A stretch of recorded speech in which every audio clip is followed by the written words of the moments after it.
ایک صاحب سے میں نے کہا کہ جناب وہ 2000 ریال لگ گیا تو کیا کرنا ہے؟ کہنے کوئی مسئلہ نہیں، پاسپورٹ نواں بنوا لو، گنجائش ہے، یعنی ہر شے کا حل ہے۔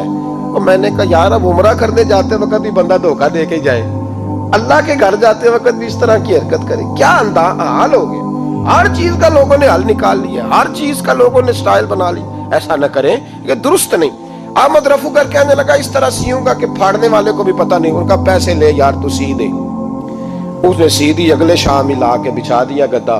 تیسرے دن بادشاہ سلامت آئے، آ کے پہلی نظر گدے پہ ڈالی، اس نے بلایا سب ملازمین کو، کہا کس نے سیا ہے؟ کہا جناب کیا ہوا؟ کہا یہ پھٹا ہوا تھا۔ کس نے؟ کہا نہیں پھٹا ہی نہیں۔ وہ کہنے لگے بنو بات، میں خود پھاڑ کے گیا تھا، تو بتاؤ صحیح سیا کس نے ہے؟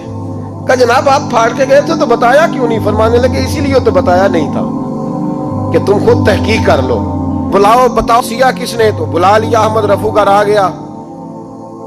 اس کو جب بلا کے سامنے بادشاہ کھڑا کیا، کہا بھئی تم نے سیا ہے؟ کہنے لگا حضور آپ کے سارے ملازم کٹھے ہو کے آئے تھے، میری غلطی کوئی نہیں۔ کہا نہیں یار تو بڑا کاریگر ہے، میں نے اپنے ہاتھ سے پھاڑا تھا پر مجھے بھی نہیں پتا چل رہا کہاں سے پھٹا تھا۔ اچھا یہ بتا یہ تھیلی جو ہے یہ بھی تو نے سی تھی؟ اس نے کہا جی آپ کے خادم کا ہی کارنامہ ہے، وہ فلانے علاقے کے قاضی صاحب آئے تھے، اس میں سے ہیرے نکال کے تو کھوٹے سکے بھرے تھے، تو مجھے بھی تھوڑا سا حصہ ملا تھا۔ محمود نے سارے گواہ بھی اکٹھے کر لیے، ثبوت بھی اکٹھے کر لیے۔ پھر قاضی کو بلایا، پہلے سارے ثبوت اور گواہ کیس حل کر لیا۔ پھر ہمارے ہاں یہ حال ہوتا ہے کہ مدعی 2-3 ہفتے کے بعد خود ہی ہاتھ باندھ جاتا ہے، کہنا تسی میری جان چھڈو، مجرم پھڑو پاوے نہ پڑھو۔ وہ کہتا ہے مجھے معافی دو، میں رہا۔ ظلم ہے نا، ظلم زیادتی ہے کہ جو بیچارہ اتنے سوال مجرم سے نہیں ہوتے جتنے مدعی سے ہوتے ہیں۔ آپ یقین کریں اتنے سوالات ہوتے ہیں، بیچارہ ہف جاتا ہے۔ یہ طریقہ درست تو نہیں ہے کہ لٹ گیا اور دوسرا طرح طرح کے سوالوں کے جواب دیتا پھرے بیچارہ۔ سارے ثبوت اکٹھے کر کے قاضی صاحب کو بلایا، تنہائی میں لے جا کے محمود غزنوی نے کہا قاضی صاحب آپ سے غلطی ہو گئی، غریب آدمی تھا، وہ لٹ گیا ہے، اس نے تو بڑی مشکل سے کچھ ہیرے جمع کیے تھے اور اس کی کل کائنات تھی، تو آپ اس کا مال اسے دے دیں، بات ختم۔ قاضی صاحب کہنے لگے آپ مجھ پہ الزام لگا رہے ہیں، سوال ہی نہیں پیدا ہوتا۔ آپ میری داڑھی دیکھیں، آپ میرا اعزاز دیکھیں، دنیا جانتی ہے میں اس کا۔ قاضی صاحب انسان بھول ہی جاتا ہے، بندہ بھول جاتا ہے، غلطی ہوگی، مال نے کہا نہیں سب۔ کہا میں تنہائی میں پوچھ رہا ہوں، میں اس وقت پوچھ رہا ہوں جب دوسرا موجود کوئی نہیں، آج توبہ کر لے، میں کچھ نہیں کہوں گا، تو میری زبان پہ اعتبار کر، تجھے پتہ ہے میں جو کہتا ہوں اس پہ عمل بھی کرتا ہوں، باز آ جا۔ پر قاضی نے کہا نہیں میری غلطی کوئی نہیں۔ محمود نے پھر بڑے دربار میں بلا لیا، مجمع عام میں۔ مہلت کے دنوں میں جو توبہ کر لے وہ بچ جاتے ہیں، لیکن لوگ رسوائیوں کے دنوں میں پھر واپس لوٹتے ہیں اگلا گھر دیکھ کے، پھر حالات اور طرح کے ہو چکے ہوتے ہیں۔ جب بڑے دربار میں قاضی کو بلایا، بھائی تو مانتا ہے کہ نہیں؟ اس نے کہا نہیں۔ تو کہا بلاؤ احمد رفو گھر کو۔ جب احمد رفو گھر آیا تو بوڑھے قاضی کی ٹانگیں کانپنے لگی، جملے ٹوٹنے لگے، لفظ زمین پر گرنے لگے، بات صحیح نہیں ہوتی، زبان لڑکھڑانے لگی۔ محمود کہنے لگے قاضی میں نے تجھے کہا تھا وہاں مان جا بات، اب بڑے دربار میں بول۔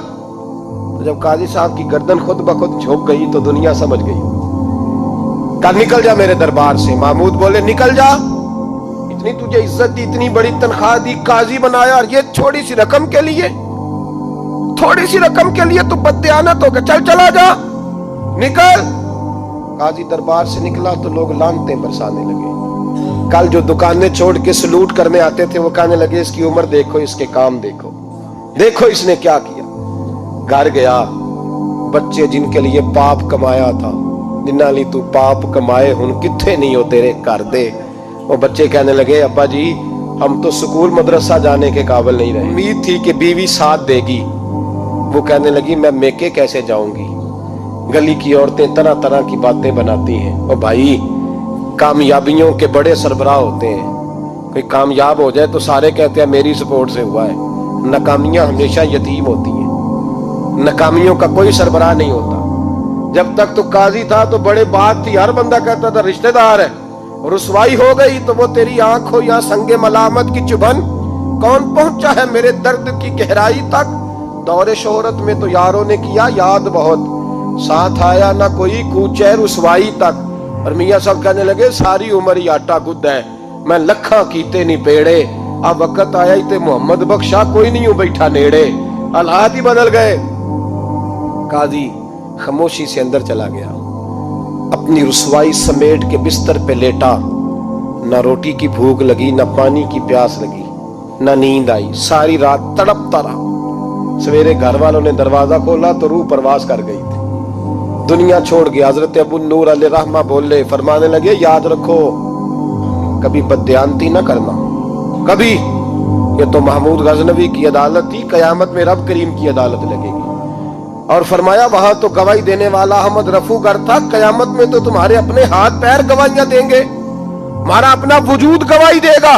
اور فرمایا یہاں تو لانتے دنیا دار برساتے تھے، وہاں فرشتے ہوں گے۔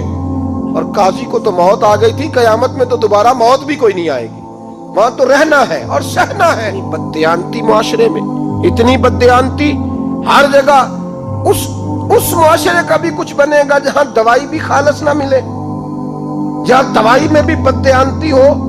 لوگ اپنے بچے کو آکسفورڈ یونیورسٹی میں پڑھانے کے لیے غریبوں کے بچوں کے رگوں میں جو دوائی اتارے وہ بھی 2 نمبر۔